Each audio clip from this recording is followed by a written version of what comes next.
নমস্কার বন্ধুরা, আশা করি সকলেই ভালো আছেন। শীত বাগানের দ্বিতীয় পর্বে আমরা আবার চলে এসেছি।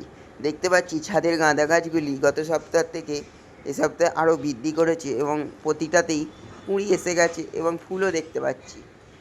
এই গাছগুলি সারা বছরই ফুল দেয় এবং এখন শীতের ফুলের জায়গা করার জন্য এগুলিকে একটি সাইডে করা হয়েছে এবং এই জবা গাছগুলি শীতের কারণে পাতা ঝরিয়ে দিয়েছে এবং ভ্যারাইটিস জবা ফুল আছে।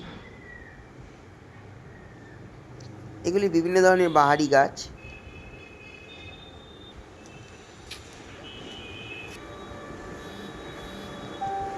জবা ফুলগুলো বর্তমানে ভালোই সার্ভিস দিচ্ছে। এগুলি মরশুমি গাছ, শীতের বাড়বাড়ন্ত বাড়ির জন্য গাছগুলির বৃদ্ধি কম হয়েছে এবং এগুলি দোপাটি গাছ।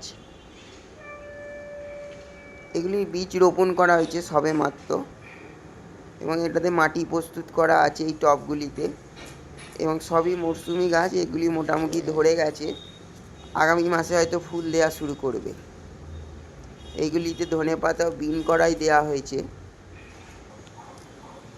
এবং এই চন্দ্রমল্লিকা গাছগুলি যেগুলো দেখা যাচ্ছে এগুলি সবই গত বছরের গাছ। কুঁড়ি এসে গেছে সবেতেই এবং আগামী মাস থেকে হয়তো ফুল দেওয়া শুরু হয়ে যাবে। পিটুনিয়া গাছ আমরা দেখতে পাচ্ছি।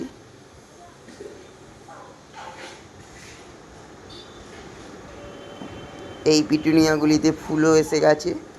এখানে সমস্ত চন্দ্রমল্লিকাই এই বছরের নতুন। এখানে ইনকা গাঁদা ও ডালিয়া সম্ভার